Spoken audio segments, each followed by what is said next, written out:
Hello, I'm Wendy Brockman, and welcome to Denver Decides. Denver Decides is a community partnership dedicated to accessible and transparent elections. The partnership includes the League of Women Voters of Denver, Interneighborhood Cooperation, Historic Denver, and is presented by Denver 8 TV. Today we are presenting a candidate forum in anticipation of the municipal election coming up on May 7th. Among other offices, this election includes the candidates vying to represent the citizens of Denver as mayor of Denver. Our format is a pretty standard one. The candidates will have timed opening and closing statements. That will be followed by rounds of questions that have been submitted by organizers of the forum. Since we do have a time limit, we may not get to all of the questions, but those we ask have to be answered by all of the candidates. And there will be timers out front so you can see how you guys are doing on time. All right, so let's begin by meeting the candidates vying to represent you as Denver's mayor. The candidates are seated left to right, facing the audience in the order that their names appear on the May ballot. So, beginning at my far right is Penfield Tate. Seated to his left is Michael Hancock. Continuing to my left is Jamie Gillis. On her... No, Caitlin Rose Heffernan. Apologize. On my left is Jamie Gillis. Stephen Siku Evans. And to Mr. Evans is Lisa Calderon. Let's welcome our candidates to the forum. All right, we will begin with 1-minute opening statements from each of the 6 candidates, and we will proceed in ballot order with these statements. So, starting at my far right, we will begin opening statements, 1 minute for Penfield Tate. Wendy, thank you. Good morning. My name is Penfield Tate. I'm pleased to be here with you today. I'm asking for your support and your vote to be Denver's next mayor as we lead Denver's future. I've walked the city and visited with many of you in neighborhood meetings and in your homes and on your block. And one thing I've consistently heard from all of you is that you want change. You want new leadership. You want leadership that is accessible, that is ethical, and that is transparent. And that is the leadership I'll bring to the mayor's office. You've talked about a number of issues that concern you that we have to address. My experience in the legislature, my experience in the private sector are ideally suited to help address those issues. Whether it is reining in and managing development so that it works with us and for us rather than getting done to us, whether it is addressing the need for more attainable and affordable housing throughout the city, whether it is the need to help those least fortunate among us to help lift the homeless off the streets, and whether it is the need to fix our transportation system. Thank you. All right, next we're going to hear from Michael Hancock. Thank you, Wendy. I want to thank the League of Women Voters and Decide 8 for this opportunity once again. Today you're going to hear a lot of negativity directed toward the city and me in a rush to criticize my administration. I think differently. I think as a city we have a lot to be proud of in terms of what we accomplished over the last 8 years. The city I found in 2011 was a city that had a lot of economic and infrastructure challenges. Today, 2019, you find a city that has one of the lowest unemployment rates in the country. People are working. You find us making massive investments in our infrastructure and a plan to really transform some of our most iconic destinations in the city of Denver, including the National Western Stock Show, the airport, and the convention center. This is a city that is desirable, that is thriving, and a city that cares for her people, one that can also address the challenges of its people while we thrive. I look forward to the conversation. Thank you, Michael. Now an opening statement from Caitlin Rose Heffernan. Good morning. Thank you for having me, and thank you for building and providing a ramp onto this stage that will be used in this facility after this event. If you ask me, I already won for that very same reason. My name's Caitlin Rose Heffernan. I was born and raised in Denver. I'm a musician. I'm a freedom fighter for the little ones. I am an educator, and I got into this race as an artist to figure out what it would be to reimagine what it means to campaign for office, reimagine what it means to be a politician.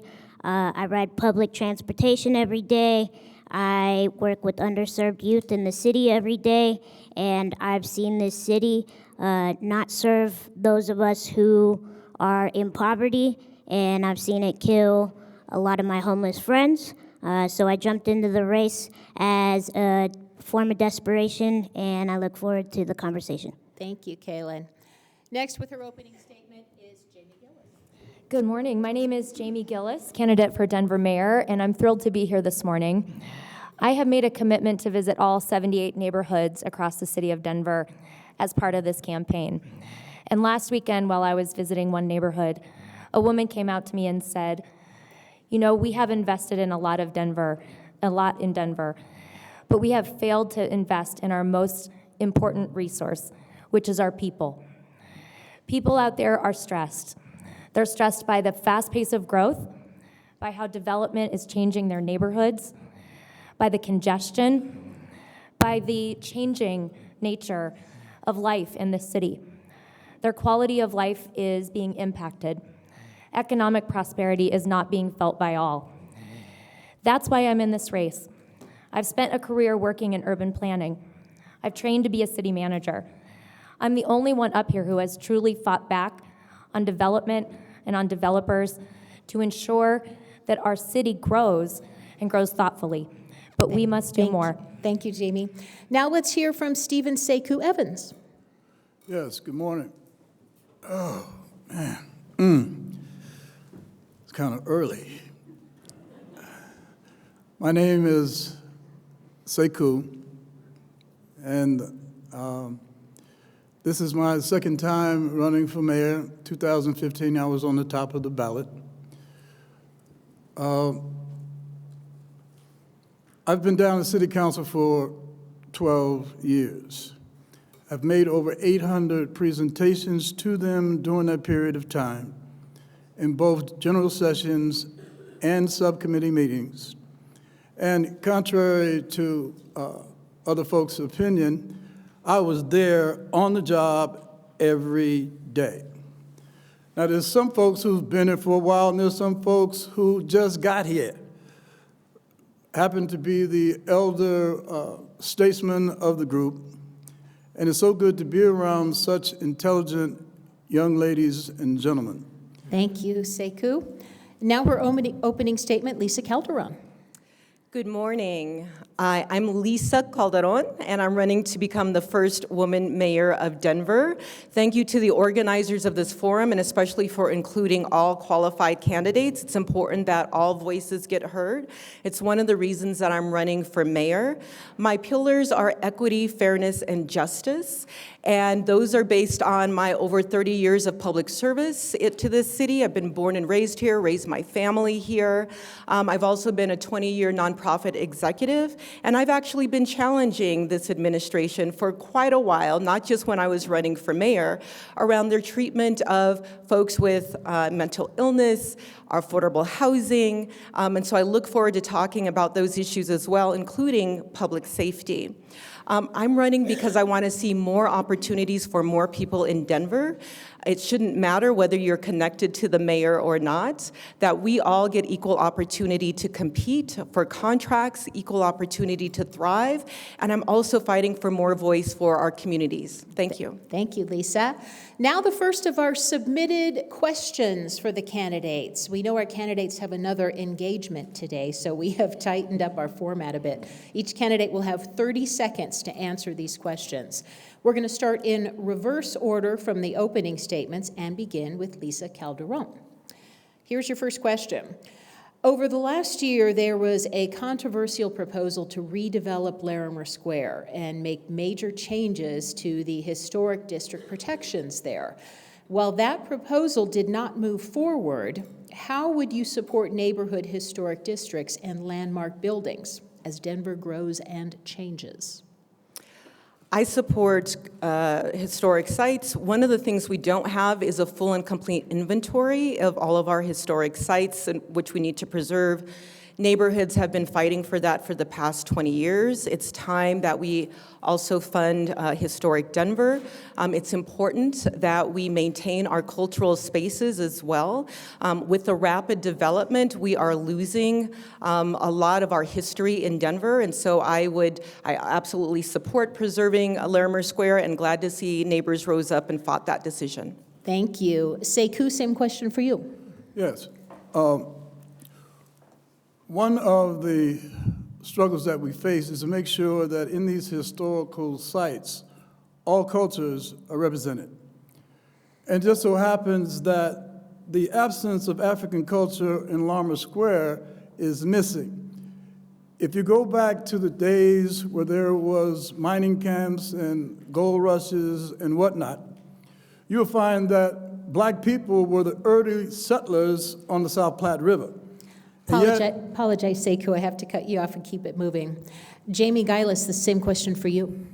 I applaud Historic Denver in pushing back and working to find alternate development scenarios which allowed Larimer Square to remain in its historic form, but be able to evolve with time.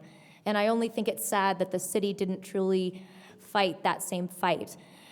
I think losing our historic areas, the threat to Larimer Square, and had that actually moved forward, would have been very detrimental to our historic sites around the rest of the city. We need to preserve and protect what is ours. All right, thank you. Kaylin Rose Heffernan. Well, I also agree with preserving our historic sites. My priority is making those historic sites accessible. Many of these historical buildings were built before people like me were seen as people, so I don't actually have access to a lot of our beautiful landmark historic sites. So also, a lot of our historic sites are unaffordable for people living on disability and in poverty, so my priority is making historic sites also accessible. All right, same question for Michael Hancock. Many months before the plan became public, of course, the developers came and briefed me on their at least the concept that they had. And it was in my office that I looked at that plan and said, whoa, this is going to be a problem. Go back out, meet with Historic Denver, and go back out and engage the community around this new concept. And I said to them at that point, I cautioned them, you're going to have a challenge with this. I just want you to know. So there was no real official plan for the city to react to. They came in an advisory capacity to share with us. They went back out, and exactly haphazard communication, unfortunately, led to the kind of disruption we had. But it's going to be better going forward. Penfield, you have 30 seconds. One of the things that has made downtown Denver a treasure is the work that Dana Crawford and other early urban pioneers did in restoring Larimer Square. We ought to take, and I will as mayor, take all means and steps necessary to preserve what they have done and the investment they have made. We've heard a lot about what the city has or hasn't done. We all need to be mindful of this. We've got to preserve our heritage because once it's lost, it cannot be reclaimed. Do not think that this battle has ended because it has not. The developers that are proposing this are still working. Thank you, Penfield. I apologize. This is our next question, number 2, and the first to answer will be Sekou Evans. And remember, candidates, you have 30 seconds for your answer. Describe what you think are the benefits and or detriments of the rapid population and construction growth in Denver. My turn? Ready? Yes. Oh, okay. One of the good things about it is that it's almost over. You run out of land. And one of the bad things about it is that in the process of it being over, a lot of folks, especially poor, working poor, and homeless people, have been left behind in terms of the benefits of this development that's happening. And so as we continue to get left behind, and yet at the same time, we have folks talking about we need to be included in it, by the time we're included in it, it's going to be over. So we need to get busy right now, change that paradigm. Thank you, Sekou. Apologize, I have to cut you off there. Jamie, you're up next. In talking to residents around the city, I haven't heard an anti-development or anti-growth sentiment. I think people recognize that there has been some great things, in addition of culture, of places to eat, of places to visit, of opportunities for new residents to be here. I think it's the way the growth has happened, impacting neighborhoods, scattershot density that's not truly tied to transit, the way the design of the buildings has been this blocky, bad development with non-activated ground floors that has... Thank you, Jamie. Apologize. Next up is Kaylin Rose Heffernan. My father has been a union iron worker since I was born. My first word was crane. So I like seeing all the cranes in the city because I have a special connection to ironworkers. Unfortunately, majority of our contracts are not going to union construction workers. And the reality is that many of us don't have access to this new development. It's pushing communities of color out at the most highest rate in the country, and we're killing our poor people more than ever before, so. All right, thank you. Next up is Michael Hancock. Jobs follow the talent pipeline, and so we certainly have seen over 100,000 plus jobs come to Denver. Global competitiveness, our diversity has changed in Denver and improved in Denver. Diversity in amenities in terms of our restaurants, our entertainments, the attraction of world-class entertainment into Denver, and the urgency around investment in our infrastructure. On the con side, of course, are the housing economics, mobility, and again, the urgency of investing in infrastructure, which is quite costly. Penfield Tate. Growth has positive aspects, but the problem we have in Denver is it hasn't been managed, directed, or planned well. That's why we have so much displacement. That's why we have gentrification. You can talk about bringing jobs, but the jobs that have come into Denver have not been available for the people in Denver. That's why we have so much displacement. The jobs are bringing in new transplants to Denver, and the diversity is good. We need to expand, but it's displacing people at an alarming rate. We now lead the country in displacing Hispanic residents. Lisa Calderon. Revitalization is important to a growing city to thrive. Unfortunately, it's come at the cost of too many of us. Too many folks are being pushed to the outskirts of the city. We have a new form of redlining going on where they want our bodies for workers, but not planning for us to live and grow in this city as well. So gentrification is a downside of revitalization. There are anti-displacement policies that we can put in place to help keep longtime residents here, as well as strengthening our small business community. All right, thank you. Our next question for the candidates, we're going to begin with Jamie Gillis. Apologize. For this question only, let's say Initiative 300 does not exist. What do you see as real possible alternatives to helping the needs of those experiencing homelessness in Denver? We have to adopt a housing first model, and immediately we need to identify places for people to go. We can use tiny homes, we can use sanctioned camping sites, we can use facilities like San Diego that have invested in big tents and structures that are safe places for people to go and get services.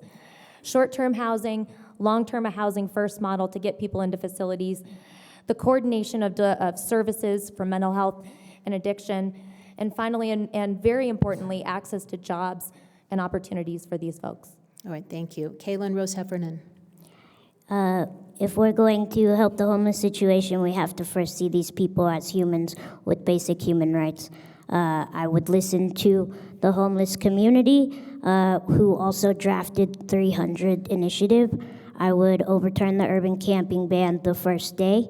I've seen it criminalize and kill our poor communities and push them out. I would also declare housing a human right as a citywide initiative and do housing first and use our same money to house everyone. Thank you. Michael. We have found that housing first model does work. The expanded permanent supportive transitional housing that we have created with an $8.7 million investment in Southwest Denver has shown to have the highest level of efficacy. So expanding and duplicating that model around the city. Long-term lease for the tiny homes village on city-owned land, which we're trying to do in in the Globeville area of Swansea. And continue extensive mental health and drug and alcohol addiction services that are readily available for those who are chronically ill in our communities, particularly with this epidemic across our city and our nation. Same question for Penfield. We need to stop the camping ban and the homeless sweeps because the only thing they've generated is lawsuits that we've had to settle. We need to get rid of the red tape and immediately start permitting additional shelter space on a temporary and permanent basis.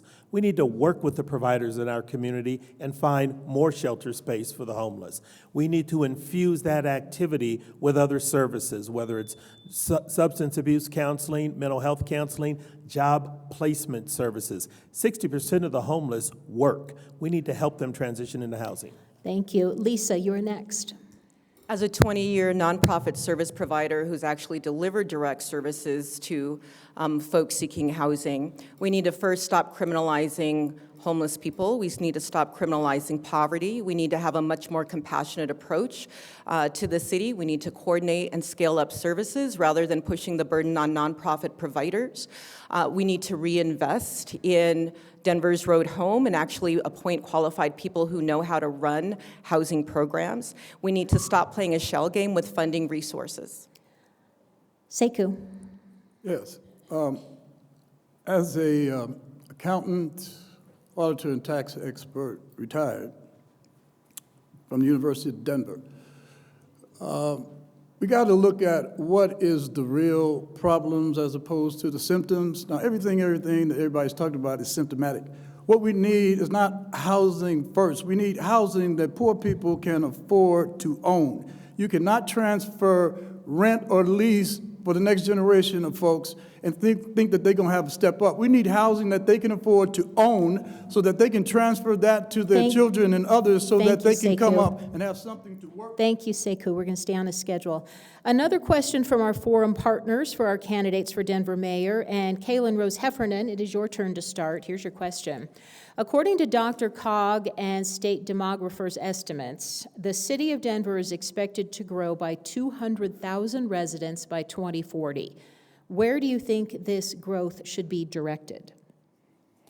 Well, what we're seeing is a big population growth, but there's enough vacant apartments in the whole city of Denver to house the entire state's homeless population. So while I hear politicians say that we can't do these sustainable solutions because of our growth, I would say that right now we're sitting on enough empty spaces to house everybody. So I do think that there's ways to make this city inclusive to everybody. Michael. I think the 25,000 pieces of information we collected as part of the Denver Right strategy appropriately reports, or at least wants to direct the growth of this city and the future growth of the city to high transit corridors, including the 21 TODs that we have throughout the city of Denver with greater density, as well as our arterials around the city of Denver, where we can level the playing field with access to attainable, affordable housing, at the same time, reliable, affordable, convenient transportation. We begin to truly more thoroughly impact the lives of folks who are living along low-income margins. Penfield. We are going to grow, and I'm not opposed to growth, but we have to manage it and plan it effectively. One thing that's worth noting is one of our sponsors today, Inc., has been opposed to moving forward with the Denver Right program because of the flaws in developing it. That simply speaks to the fact that as we grow and as we develop more densely, we've got to work, and as mayor, I'll work with neighborhoods because I need your input. You're the best judge of telling us what we can put in your communities, how we can put it there to accommodate this growth that has to be spread throughout the city. All right, thank you. Next up is Lisa. A disproportionate amount of the city's resources are going to the city core, downtown Denver, where the average income is $120,000 a year for a household income. That means many of our neighborhoods surrounding communities have been neglected. We need to invest in rebuilding our infrastructure rather than focusing on sprawl and building out an aerotropolis. We need to strengthen our transportation corridors, reduce our high injury networks so that everybody can live in the city safely without being neglected. Sekou.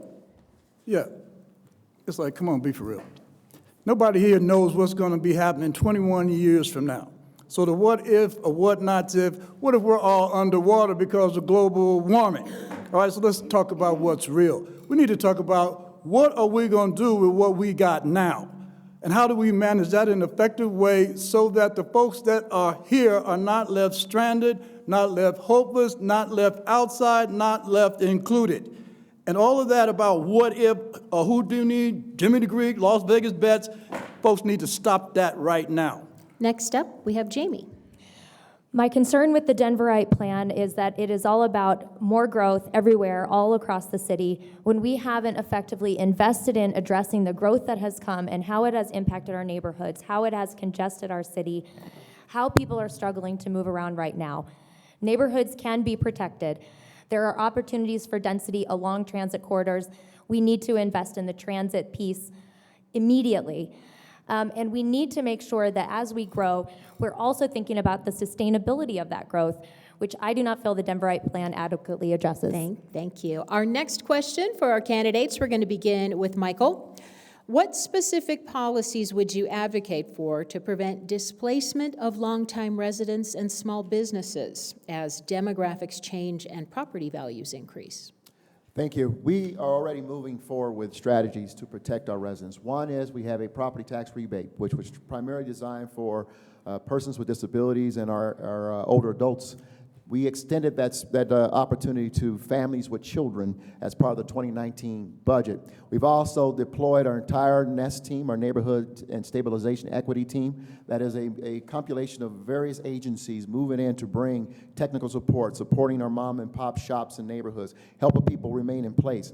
And then finally, dispersing our financial empowerment centers. Next up, we have Penfield.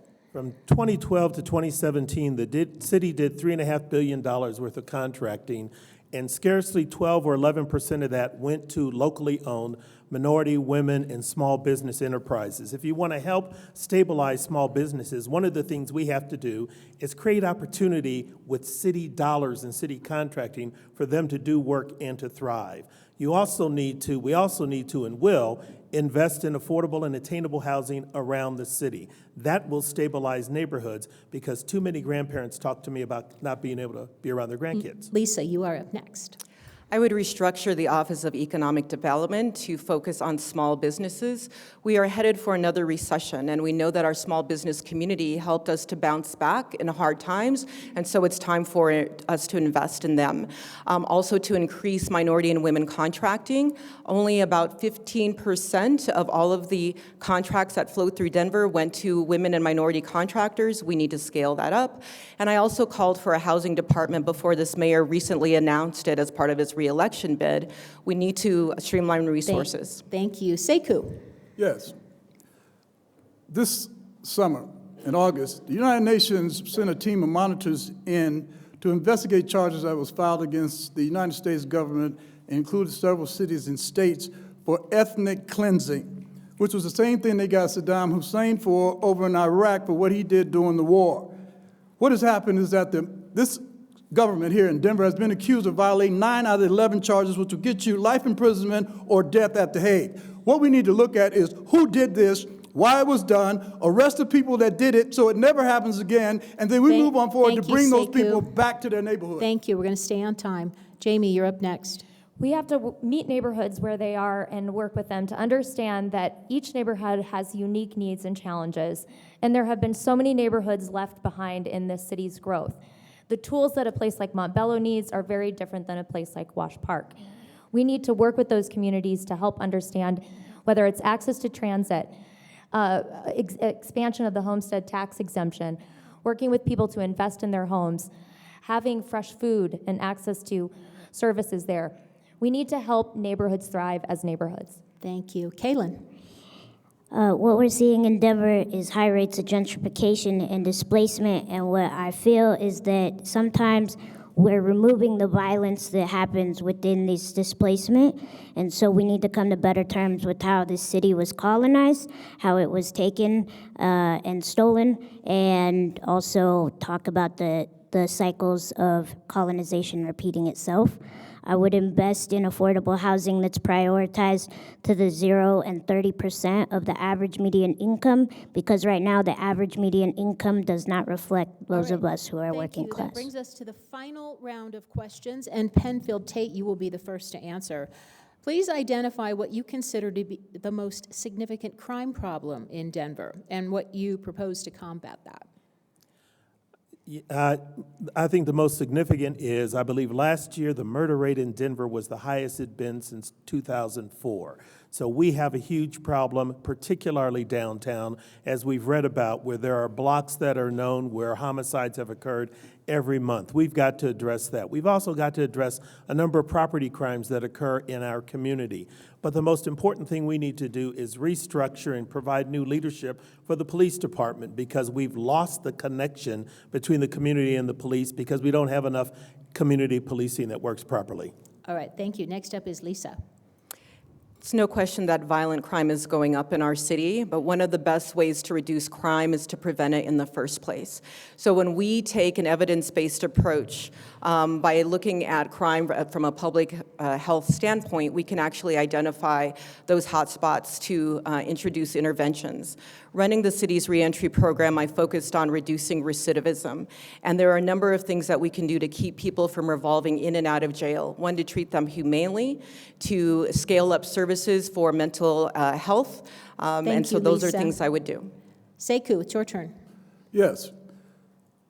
The only way you stop crime is to empower the people to protect their lives at the point of contact of crime, which means that we must repeal the open carry concealed weapons ordinance and allow people to be armed to defend themselves and their property at the point of contact. Now, don't mean that everybody who don't want no gun don't have to have one. What we're saying is that those who do need to have the right to do that, and those that don't have one. But to allow us to continue on the way we're doing and not have the Thank you, adequate Sekou. police to check this is Thank you. irrelevant and really, We have it's to criminal. we have to keep it moving so it's fair. Jamie Gillis, you're up next. We have begun to move to a community policing model that I think is a move in the right direction, with the police working more closely with the community to address, yes, the hot spots, to address crime prevention, and to also target those places where crime is occurring in a much more direct way with resources allocated appropriately. The community policing model is a good move. Neighborhoods need to be involved in working with police on both prevention and addressing thoughtfully crime that's occurring in their communities. Kaylin, it is your turn. There's a double standard for crime in this city right now. It's illegal to have a blanket, to rest, to eat in public, and to sleep. So the way that the city is criminalizing our people in poverty and our homeless people is a crime. More homeless people died last year than ever before, and it's since gone up every year since the urban camping ban has been put into effect. I support crisis response, trauma-informed. Beg your pardon. Last up for this question is Michael Hancock. We sit in the 7th safest city in the United States of America, even in the midst of our unprecedented growth, the fastest growing city in the country. Violent crime is up across this nation, and we certainly have seen it here in Denver. The best way for us to continue to counter that is, of course, community policing model, which we've started and expanded as part of my administration, as well as technology with shot spotters and as well as halo cameras. And then, of course, addressing the issue of domestic violence and zeroing in on one of the top causes or chief causes to violence in our community. Next up, we have what we call the lightning round, in which our candidates will be asked to answer several quick questions with a simple yes, no, or pass. Only yes, no, or pass. No expanding. Resist that urge.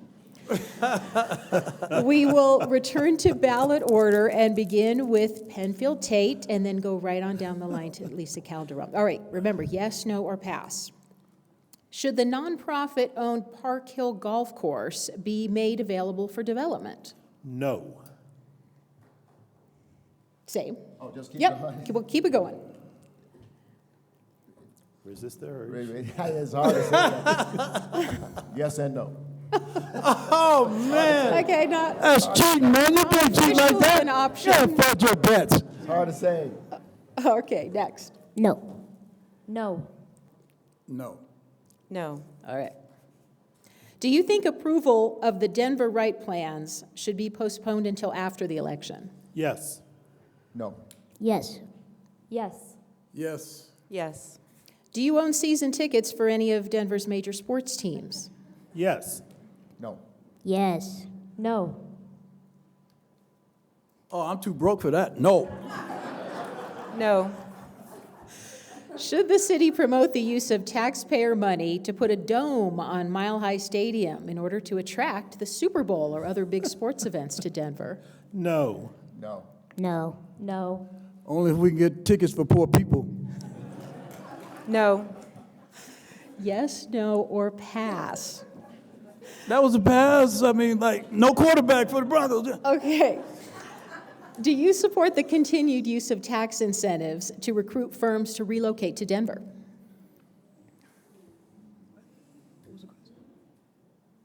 What was the question? Yes. Yes. No. Yes. What was the Do question? you want me to read it again? Do you support the continued use of tax incentives to recruit firms to relocate to Denver? Oh, no. No welfare for the rich. Okay, Lisa, you're up. No. Okay. Are you in favor of safe injection sites in Denver?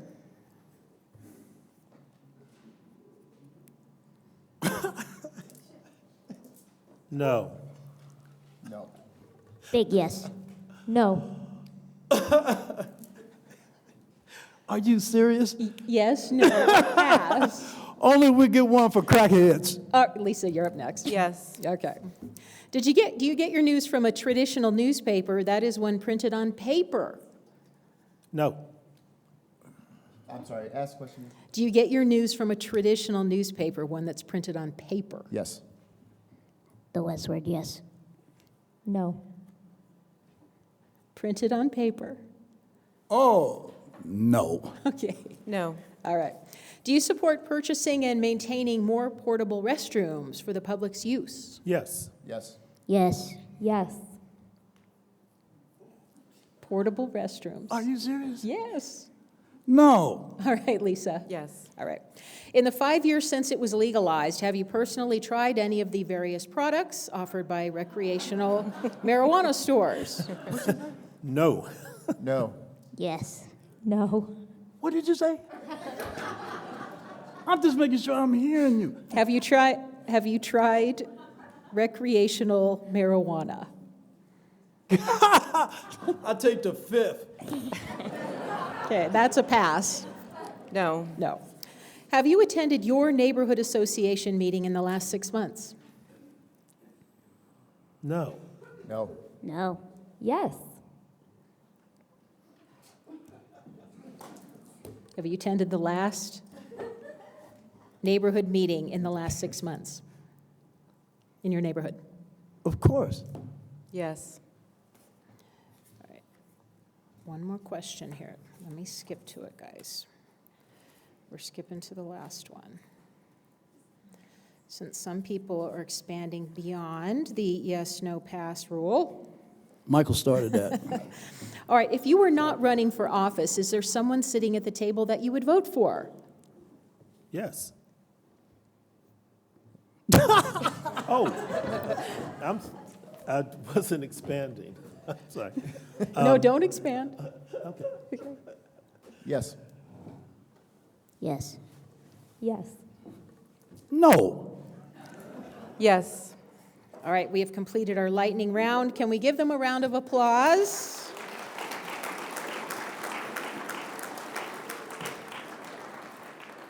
They did pretty good. They did pretty good. All right, so now we're going to do some one-on-one questioning. This is a chance for the candidates to ask each other a question. So each of you will select one of your opponents and ask him a question. Hopefully they will have an answer for you. We're going to go in ballot order again. So Penfield, you may ask one of your opponents a question, and if you're chosen, you get 1 minute to answer him. Okay, Mr. Tate, you can begin.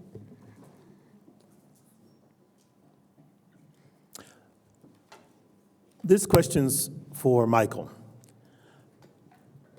Given what has recently been reported about lieutenant in the fire department planting cameras in women's rooms, given a police officer recently being fired for sexual harassment of a cadet, given that one of the highest-ranking women in the police department has filed a lawsuit alleging sexual harassment, do you feel that because of your prior actions with texting that you're setting the right leadership tone in the Department of Safety?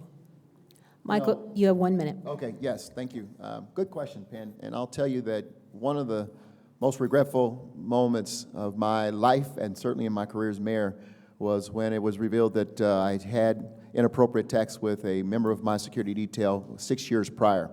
I wish I had known then, but there was no question about the fact that we had had this communication I apologize to her, and I think the tone that I wanted to set in that is that you accept responsibility, you accept accountability, you apologize, there are no excuses for that action, and then you learn from it. And we began to put in policies and practices in place to not only hold city employees accountable, but to hold the mayor and other elected officials accountable. We accomplished that task, but I tell you, the first thing I wanted to do was to make sure I apologize to the detective, I apologize to the community, and I apologize to my family, and then begin the process of learning and growing from that experience, one that, God forbid, will ever happen again with me, but also to make sure that we have mechanisms to hold everyone accountable, not only in the public safety department, but across the city. All right, thank you, Michael. Kaylin, do you have a question? I do. This is, Oh, Michael, apologize. You get to ask a question now. Okay, let's see. Well, let's start with Jamie. Each of the challengers have talked about some wildly expensive projects. You have talked about $1 billion for affordable housing. You talked about the trolley, bringing it back, which was dismissed over 10 years ago for being too expensive and too difficult to deliver. How would you pay for these projects that you've talked about? What taxes would you raise? Thank you. I'll address each of those separately. For the housing, we have talked about a need for $1 billion of investment in affordable housing over the next 10 years. But I specifically talk in my position paper about the fact that I don't think that that is all on the taxpayers to do. I think we have to work with nonprofit developers, foundations, for-profit developers in order to get to that $1 billion. So it is a partnership. And it's also a collaboration with our regional partners who very much need to be at the table to address the issue. On the streetcar, it was dismissed over 10 years ago, but talking to people on Colfax, there's still a desire to see if the streetcar can work. We have figured out how to fund a $2 billion National Western, $1 billion in GO bonds, renovation of the Great Hall, a convention center that's over budget. We can figure out how to do a transportation system through a mix of sales tax, Thank you. special districts, and I'm going to have to other cut you off capital there. tools. Thank you. Kaylin, you have a question. I do. Hancock, do you have any plans to working with the chief of police to take further action, investigate Officer Shedrick Dobbin, who just got placed on 10-day suspension for misusing his credentials, searching for a sex worker who was later found murdered after he used her information illegally 3 times?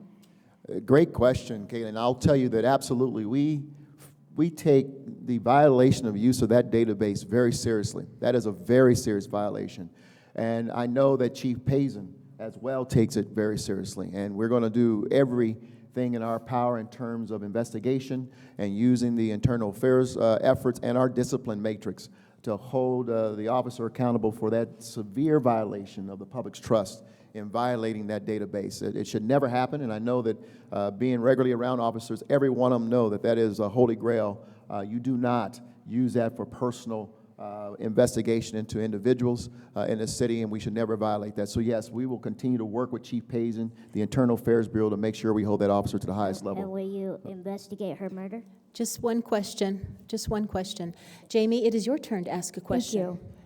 I have a question for Lisa. You talk about anti-displacement strategies, and I'm very curious on the specific tools and how zoning, planning play into those strategies and what you would specifically do there. Yeah, thanks for the question, Jamie. And I noticed that sometimes you reference learning about redlining at an exhibit put on in 5 Points.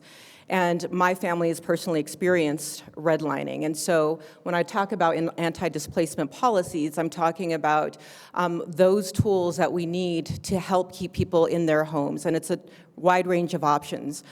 One are community land trusts in which we can expand, and it's not just one site, it's scattered sites throughout the city. The other is when we look at rent stabilization tools about what's reasonable to raise rent. When you've just signed a lease, but your rent keeps going up, that's a problem. When we look at the kinds of fees, when people are on Section 8 housing, so we can provide additional fees and support so that they are not counting against their rent or being rejected. So there's a wide array of interventions, and I'm happy to point you to some of those reports. Sekou, you are up to ask a question. Yes, this question is for Jamie. Jamie, for someone who just got here last week from a small town in Cedarwood, Iowa, and your experience has been primarily with smaller communities, what makes you think, in your wildest imagination, that you've been here long enough to lead this city? All right, well, just to clarify, I've been here for 13 years, and I have spent 16 years, my entire career, working on urban planning, urban growth policy, and I have consulted in places much bigger than this. I worked with the Singaporean government, I worked all over the UK, I've worked for the Labour Party on urban growth issues, and I've worked all over the country. I've gotten to consult with governments at the local, state, and municipal level, and have been a mediator or a bridge between government and community, helping to problem solve and push better solutions up. I'm a trained city manager. I'm the only one on this table who's spent my entire career specifically working on city issues and has a proven track record of bringing people together in communities to make change with cities from both a policy, programmatic, and actual project delivery You were elected perspective. official in those places? Thank you. No. No follow-up questions. Lisa, you may ask an opponent a question. Yes, I'd like to ask Mayor Hancock how he justifies his decision for hiring a sheriff who had never been a sheriff before, who was rejected for hiring from his previous department, and who is civilianizing the department, which is essentially union busting from the deputy sheriffs. Why are we having the mayor's office essentially running the sheriff's department? So the reality, you're running for mayor, you've never been mayor before. The reality is you call on the compilation of tools to do the job that you want to focus on. Sheriff Furman had a compilation of skills and experiences that, quite frankly, lended themselves to him being successful as a sheriff. He has been in the corrections, which primarily our sheriff deputies are corrections officers, and managing our detention facilities as well as our courts, and at times they're assigned to the hospital. But I don't mean that as a flippant statement, Dr. Calderon. The reality is that I also pursued being a mayor, and I'd never been mayor before. But I believe that the compilation of my experiences and skills and interaction with a lot of the issues impacting the city lended themselves to the fact that I could be a successful mayor. The people of Denver saw that and agreed with me when I was elected in 2011, and we have had a successful journey together. And I believe that Sheriff Furman has also had a successful introduction as a sheriff of this city. Candidates, we have one more round of one-on-one questions. This time you will only have 30 seconds to answer rather than a minute, and we encourage you to choose someone else to ask the question as you did the first time. So this time we are going to begin with Mr. Tate. You may ask one of your opponents a question.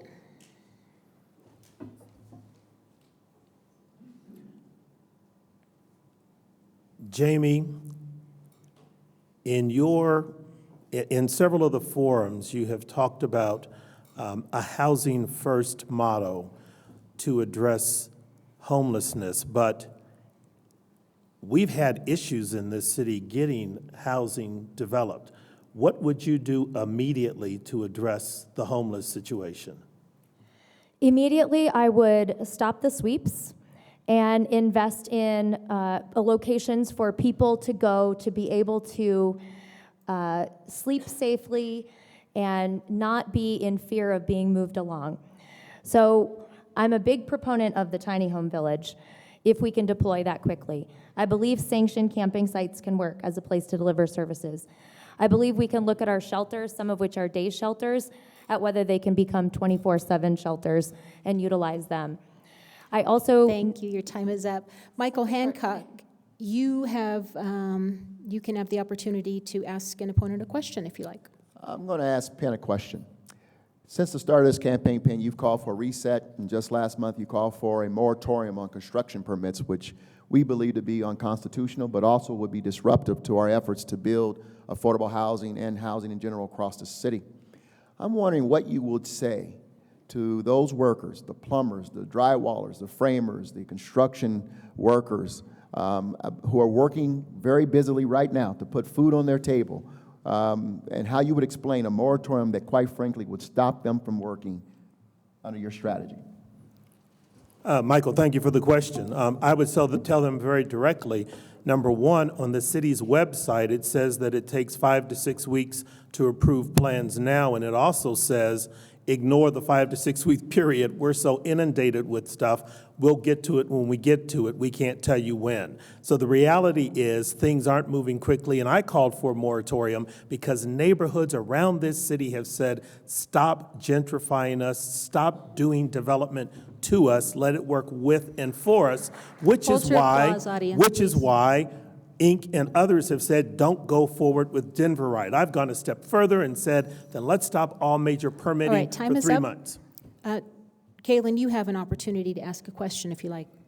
Yeah, Jamie, I have a question. I have a good friend who was made homeless and forced out of his venue in the winter storm. I know you brought him a Starbucks gift card, and he killed himself since. What do you do to, as mayor, protect artists from being displaced from the same art districts that they helped create? So, first of all, to clarify on the Rhinoceropolis, it was the city and the police department that evicted people onto the street in the middle of a December snowy night. And I was the only one that went back and fought the city, community planning, police, fire, to address that issue directly and to fix it. We didn't provide a Starbucks gift card. The community stepped up and provided blankets, clothes, gift certificates to grocery stores, and many other things. And that was provided by the organization and the community to support them. I was the only one that pushed the city to change Jamie, I'm going code to cut you procedures off for, there. for It is- DIY spaces. It is actually your turn to ask a question now. Okay, I have a question for Mayor Hancock. One of the things we've heard loud and clear out in the community is the community doesn't feel like they have a voice in your administration. Beyond the conversation about the 25,000 inputs into Denverite, how will you actually work day to day if you are elected for another 4 years to change the way that people have access to you, to your leadership team, to your administration, and actually have a voice in the future of their neighborhoods? Jamie, thank you for the question, and this has been a robust conversation around community engagement. As a former community organizer, I can tell you that the efforts to engage the community is one of the most important pieces in policy development. Since I've been elected, the very first big question we had as a city was how we were going to restructure our finances and get this city moving forward. And we did that by going out in the community, in neighborhoods just like this, in forums just like this. They helped us to structure our debrucing. When we went out for the next move to determine where we would invest, is it Thank 1 you, minute Michael. or 30 seconds? 30 seconds. Oh, I'm sorry. I thought it was a minute response. I'm sorry, Jamie. I will try to be more quickly on the answer, but I had others. Sekou, do you have a question? Yeah, I do. Michael, Yes, say Coop. given the fact that I've known you since you was 18 years old, given the fact that I've seen your work in the community and that your commitment to your people has been outstanding, and given the fact that when you came into office, this wasn't necessarily a beautiful position to be in, I just want to know one thing. Why are you standing and sitting up here taking this whooping like a slave waiting to be tarred and feathered? Why are you doing this?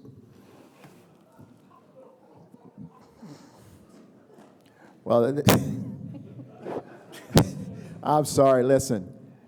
When I was contemplating over a year ago whether to run again, my wife and I had a very deep conversation. And Mary Louise looked at me and she said, you know what, I see you struggling with it because I think you feel like there's unfinished business. And I look at the prosperity this city has had over the last 8 years and I realize not everyone has come along. The chief reason why I'm running again is because I believe we can create a more inclusive, equitable economy going forward while addressing our challenges with progress, and I'm committed to making that happen. And I'm honored to stand up here, to sit up here and take it because we're ready to go back to work. Lisa, you may ask a question. Hold your applause, please. Lisa, you may ask a question. My question is for Jamie. At the opening of this forum, you said that you were the only person who stood up to developers, and yet you are largely funded by developers. How are we supposed to reconcile the fact that particularly one of your largest backers, Kyle Zeppelin, was rejected time and time again for contracts with this city, largely responsible for you running, and you have the least amount of individual contributions in proportion to the big money that's backing you by developers? I am not largely funded by developers. I'm funded by a couple of developers. And yes, I'm the only person that has actively worked on design overlays, increasing affordable housing requirements, actually changing city policy, actually impacting developers' ability to build products throughout this community and how they're impacting neighborhoods. Developers are not the devil. There are good people trying to do good things for this city. And the only way we're going to move forward is if we have developers, residents, Thank you. businesses, and everybody at the table to have a conversation. This brings us to our closing statements, candidates. You will each have 1 minute for a closing statement, and we will reverse the order from the opening statements, which means we will begin with Lisa. You have 1 minute. We are 23 days away from a new era of government, of a new vision of leadership, where we can give more people more opportunities, where we can have people have access through community-led development, where we're leveraging the city resources in the heart of our neighborhoods that are impacted most. It shouldn't matter if you're connected to the neighbor, if you're lobbying friends with him. Everybody should be heard equally, and I'm fighting for a new direction and a new vision in Denver where everyone matters. When we're looking at the people who are most marginalized, when we support the people who are most in crisis, it actually helps all of us get lifted up. I'm also glad to be running to be the first woman mayor of Denver. It's just time to go forward and not go backwards. So I'm asking for your support. Lisa Calderon for Denver mayor. Thank you. All right, thank you. And just a heads up, we'd originally given you guys 1:30 for closing statements, but to pick up time, that's why we're doing 1 minute. So Sekou, you have 1 minute for closing statements. Okay, I'm gonna do this real quick. I will be the first poor person who is living currently at or below the poverty level to be elected to a position of power in this city, in this state, in this nation. The first one. Never has there been anyone poor occupying a position at the table to speak for themselves without being included as an add-on to the agenda. That's number one. So I thank you very much for allowing me to make history on behalf of poor people in this country and having our dreams come true. What time is it? How much more time I got? 10 seconds. Okay. Thank you very much. Have a good evening. Jamie Gillis, your closing statement. Denver, this is a critical election in which we're going to decide if we're all in this together to try to direct the vision of this city or if it's each to their own, which is how the city is currently being led. We need a fresh approach to our growing city. We can't keep acting the way we've been acting like this is the Denver of the 90s. We need leadership that understands how to manage a growing urban city and will bring people to the table.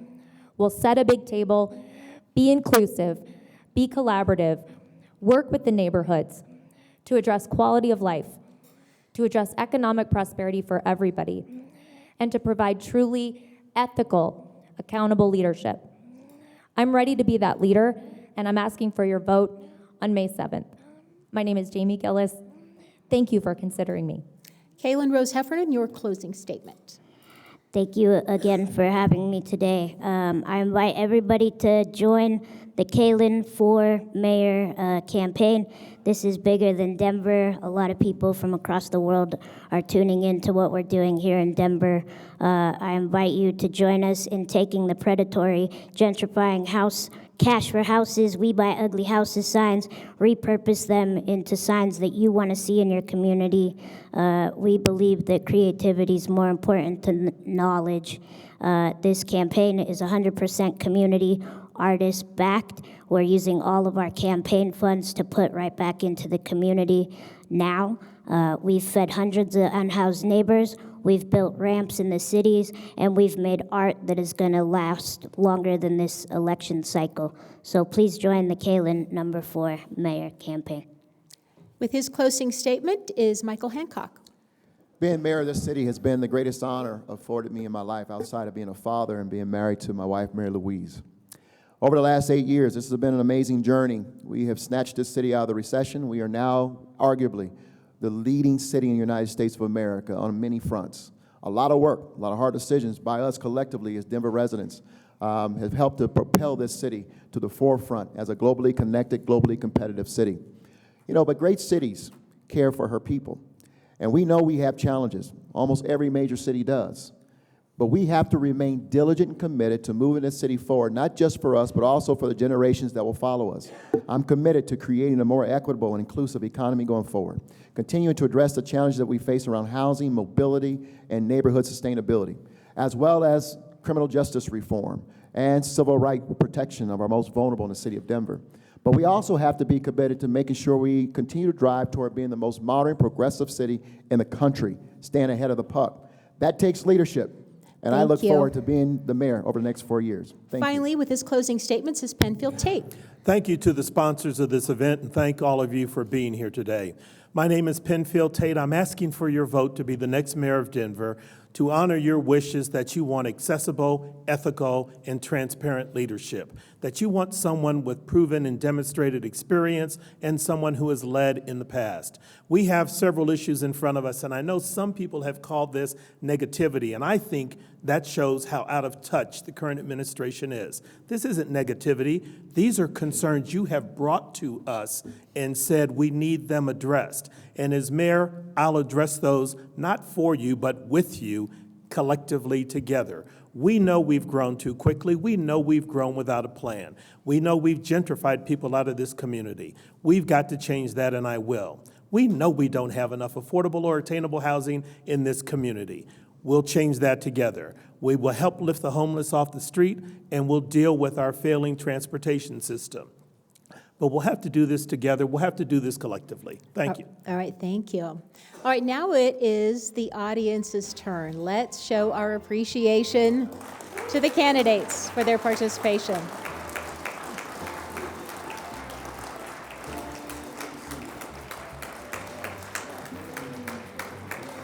Thank you to all of you. Our thanks also to the Denver Decides partners, which include Inter-Neighborhood Cooperation, the League of Women Voters of Denver, and Historic Denver. Denver Decides is presented by Denver 8 TV. We hope we've given you a fair look at each candidate vying to represent the city of Denver as your next mayor. For complete election information, go online to denverdecides.com. I'm Wendy Brockman. Thank you for watching.